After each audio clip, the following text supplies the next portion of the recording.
જય શ્રી કૃષ્ણ બધાને ને જય માતાજી। તો આજે આપણે બનાવીશું ઇન્સ્ટન્ટ મૂળાનું અથાણું બનાવીશું। આ અથાણું એવું છે કે તમે ફ્રીજમાં રાખીને અઠવાડિયા સુધી ખાઈ શકો છો। તો વિડીયો સ્કીપ ના કરશો, લાસ્ટ તક જોશો તો તમને ખબર પડશે કે આ અથાણામાં મેં કઈ સામગ્રી નાખી છે અને કેવી રીતે આપણે તૈયાર કરેલું છે। શિયાળાની સિઝન ચાલી રહી છે અને શિયાળાની સિઝનમાં વધારે પડતો મૂળો મળતો હોય છે, તો આપણે અહીંયા સલાડ તરીકે મૂળાનો ઉપયોગ કરતા હોઈએ છીએ, પણ આ રીતે અથાણું બી એકવાર બનાવી જોજો। અને ઇન્સ્ટન્ટ છે, આમાં બધી ઘરમાં મળી રહીને એ જ વસ્તુથી આપણે બનાવેલું છે। તો ચાલો એકદમ સરસ આજની રેસીપી આપણે શરૂઆત કરી દઈએ। હવે તમે જોઈ શકો છો કે કાચના બાઉલમાં તમે ભરી અને ફ્રીજમાં મૂકી શકો છો। જ્યારે તમે જમવા બેસો ત્યારે 2 ચમચી આ રીતે મૂળાનું અથાણું લઈ અને તમે ખાઈ શકો છો। ઇન્સ્ટન્ટ બનાવેલું છે, તો સૌથી પહેલાં મેં એક મૂળો અત્યારે લીધેલો છે, એનો 2 બાજુનો ડંઠલવાળો ભાગ કાપી નાખેલો છે અને પછી વચ્ચેથી આ રીતે કટ કરી દીધું છે। વચ્ચેથી કટ કરવાનો મતલબ એ છે કે આપણે સારી એવી અહીંયા છાલ નીકાળી શકીએ। તો આ રીતે છાલ કાઢવાનું જે મશીન આવે છે એનાથી અથવા ચપ્પુથી તમે જે તમારા ઘરમાં સગવડ હોય એ પ્રમાણે તમે અહીંયા છાલ કાઢી શકો છો। તો સરસ એકદમ પાતળી છાલ આપણે કાઢી દીધી છે અને આ મૂળાનું અથાણું ઇન્સ્ટન્ટ બનાવેલું છે, તો કોઈ અહીંયા ઝાઝી પ્રક્રિયા કરવાની નથી। સિમ્પલ જ જ્યારે તમને બનાવવાનું મન થાય તો ફટાફટ તમે બનાવી શકો છો। મૂળાની છાલ કાઢી લીધા પછી આ રીતે એના પીસ કરી દેવાના છે। અહીંયા તમે ઝીણા અથવા મોટા બી રાખી શકો છો, કારણ કે આપણે આ મૂળાને થોડું વરાળથી બનાવવાનું છે। તો અહીંયા તમે મોટો ભાગ રાખશો ને તોય સારું એવું કચાશ રહેશે નહીં।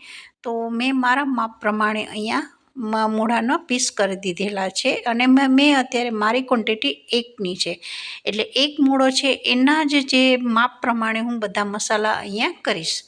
હા, અહીંયા તમારા ઘરમાં જો અચાર મસાલો હોય ને તો સ્પેશિયલ વધારે નાખજો, કારણ કે એનો ટેસ્ટ વધારે સરસ આવે છે।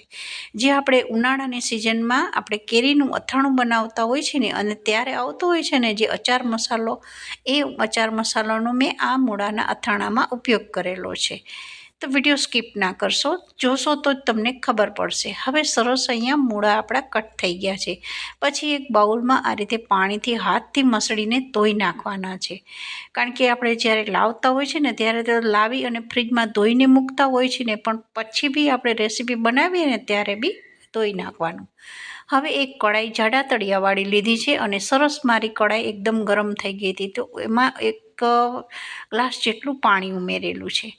હવે પાણી સરસ ઉકળી ગયું ત્યાર પછી કાણાવાળી એક બાઉલ અહીંયા મેં મૂકી દીધું છે ઉપરથી। આપણે વરાળથી અહીંયા મૂળાને બાફવાના છે, કોઈ અહીંયા વધારે પડતું પાણીનો ઉપયોગ નથી કરવાનો, કારણ કે ઓલરેડી જે મૂળા છે એમાંથી વધારે પાણી છૂટતું હોય છે। તો કોઈ અહીંયા આપણે હળદર કે મીઠામાં રાખવાની જરૂર નથી, ફક્ત આપણે અહીંયા વરાળથી બનાવીશું। આ ઇન્સ્ટન્ટ અથાણું છે, ફટાફટ બની જાય છે। લગભગ આને 5 જ મિનિટ તમારે વરાળથી કરવાનું છે। ઢાંકી દીધું છે અને ફૂલ ગેસ રાખેલો છે અને 5 મિનિટ આપણે આને થવા દઈશું। 5 મિનિટ પછી મેં આ રીતે તમને ઢાંકણું ખોલીને બતાવેલું છે અને હવે આપણે અહીંયા થોડું ચેક કરીશું।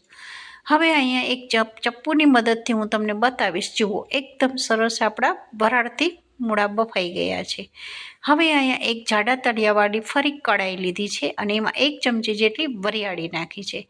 એ જ માપ પ્રમાણે મેં અત્યારે રાઈના કુરિયા લીધા છે અને 1 લાલ મરચું લીધું છે અને લગભગ અહીંયા 2 થી 3 અહીંયા મરી લીધા છે। હા, તમને આમાંથી લાલ મરચું અને મરી ન પસંદ હોય તો તમે આમાંથી 4માંથી કોઈ પણ એક વસ્તુને સ્કીપ કરી શકો છો। હવે આ મસાલો આપણો થોડોક ભેજવાળો હોય તો બી આપણે અહીંયા શેકીશું એટલે આસાનીથી સરસ મિક્સરમાં ક્રશ થઈ જશે। હવે મસાલો એકદમ સરસ કોરો થઈ જવો જોઈએ। ગેસની ફ્લેમ ધીમી રાખી છે, કઢાઈ એકદમ સારી ગરમ છે। હવે ગરમ કઢાઈમાં જ આપણે આને એકદમ ગેસ નીચે બંધ કરી દીધો છે, હવે શેકાઈ ગયું છે। પછી હું તમને બતાવીશ કે જુઓ, એકદમ સરસ કોરો થઈ ગયેલો છે। જો આ રીતે શેકાઈ ગયેલો હશે ને તો આસાનીથી પીસાઈ જશે। હવે આપણે આને ગરમ છે તો આ રીતે થોડો ખુલ્લો મૂકી દઈશું અને પછી થોડોક ઠંડુ થાય પછી જ મિક્સરમાં આને ક્રશ કરવાનો છે. હવે મિક્સરમાં ક્રશ કરતી વખતે બી થોડો દરદરો રાખવાનો. અહીંયા બહુ ફાઇન પાવડર નહીં કરી દેવાનો, જેથી કરી અને અથાણામાં આની ફ્લેવર વરિયાળીની બહુ જ સરસ આવે છે. જરૂરથી એકવાર ટ્રાય કરજો આ રેસીપીને. હવે આનું ઢાંકણું ઢાંકી અને આપણે એકવાર મિક્સરમાં ચર્ન કરી દીધેલું છે અને પછી આ રીતે પ્લેટમાં કાઢી લીધું છે. હવે તમે જોઈ શકો છો આ ઇન્સ્ટન્ટ મસાલો છે, જે આપણે અચાર મસાલો હરેક ઘરના ગુજરાતી છીએ તો હોય જ, કારણ કે હરેકના ઘરમાં આ મસાલો ઇન્સ્ટન્ટ એવો હોય છે અચાર મસાલો કે આપણે દાળ વઘારવાનું કામ કરતા હોઈએ છીએ. હા, અને મારા ઘરમાં તો હું પેકેટ રાખું જ છું, કારણ કે અમે આનાથી જ દાળ વઘારી છીએ. અને પછી સ્વાદ અનુસાર અહીંયા મીઠું નાખી દીધું છે. 1 ચમચી જેટલું મેં ધાણા જીરું લીધું છે. જો ધાણા જીરું તમે આખું વાપરતા હો ને તો પછી દળેલું ઉમેરવાનું નહીં. અહીંયા 5 ચમચી જેટલી અહીંયા હળદર લીધી છે. હવે બધા મસાલાને સાથે એકદમ મિક્સ કરી દેવાનું છે. તો એકદમ સરસ ઇન્સ્ટન્ટ આપણો અથાણાનો મસાલો તૈયાર થઈ ગયો છે. કોઈ પણ તમે અથાણું બનાવતા હો ને તો એમાં 2 ચમચી નાખી દેશો ને તો તમારો આ મસાલાનો સ્વાદ બહુ જ વધી જશે.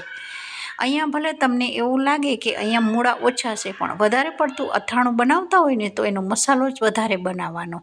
1 ચમચી જેટલું તેલ નાખ્યું છે. કોઈ અહીંયા વધારે તેલમાં બી મેં નથી બનાવેલું. હવે અહીંયા બાફેલા મૂળાને ઉમેરી દીધા છે અને પછી અહીંયા મસાલો ઉમેર્યો છે. તમે જોઈ શકો છો કે મેં પહેલાં મસાલો નથી ઉમેર્યો. પહેલાં મસાલો જો ઉમેર્યો હોત ને તો મસાલો તેલમાં દાજી જાત, અને એ જે તમે મૂળાનું અથાણું ખાશો ને તો દાજેલાનો ટેસ્ટ આવે છે. પણ સૌથી પહેલાં અહીંયા મેં મૂળા નાખેલા છે. તો બસ આ જ રીઝન હતું કે આપણો મસાલો છે એ દાજવો ના જોઈએ.